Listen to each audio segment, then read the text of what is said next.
मुंबई में मैनहोल से जुड़ी हालिया घटना के बाद नागरिक सुरक्षा और प्रशासनिक व्यवस्थाओं को लेकर चर्चा तेज हो गई है। डिप्टी मेयर संजय घाड़ी ने इस मामले में बृहन्मुंबई महानगर पालिका बीएमसी आयुक्त अश्वनी भिड़े से जवाब मांगा है।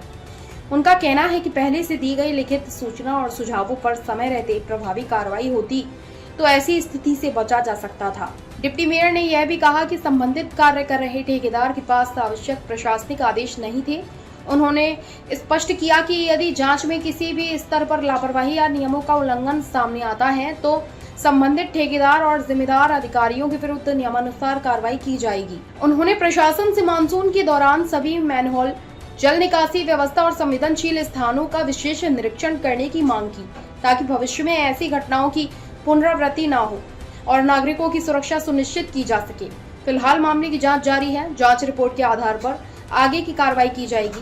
इस घटना के बाद शहर में मानसून के दौरान सुरक्षा व्यवस्था को और मजबूत बनाने की मांग भी तेज हो गई है।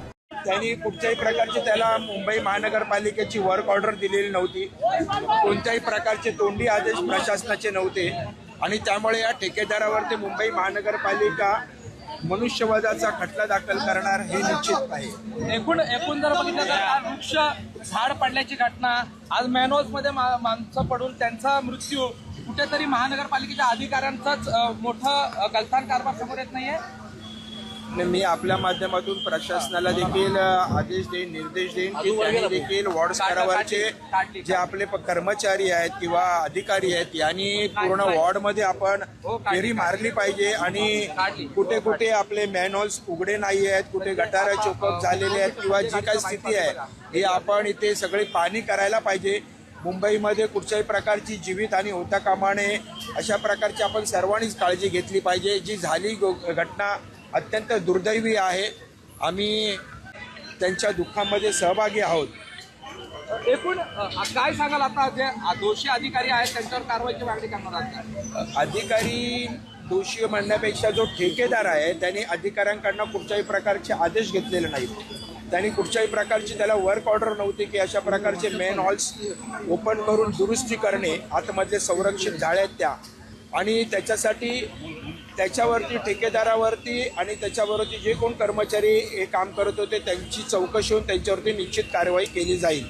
या उघड्या मॅनहोल बाबत देखील ऑडिट होणार आहे का? ज्या पद्धतीने झाडांच्या बाबत ऑडिटची मागणी? मी काही दिवसांपूर्वीच आमच्या महानगरपालिकेचे आयुक्त अश्विनी भिडे यांना पत्र दिलं होतं की मुंबई शहरामध्ये जे वॉर्ड स्तरावरती आपण मॅनहोल्सच्या मध्ये संरक्षित ज्या काही झाड्या लावतो आपण त्याचं कॉन्ट्रॅक्ट संपलेलं आहे आणि आपण नवीन निविदा काढून किंवा त्याची पाहणी करून जिथे जिथे या संरक्षित झाड्या नसतील तिथे आपण संरक्षित झाड्या लावण्याचं काम करावं अशा प्रकारचे मी त्यांना पत्राद्वारे कळवलं होतं, परंतु त्यांना त्याचं गांभीर्य कळलं नाही आणि या घटना होत आहेत। त्यामुळे प्रथमतः आयुक्त यांनी हे मुंबईकरांना याचा जबाब द्यावा अशा प्रकारची मी देखील मागणी करतो।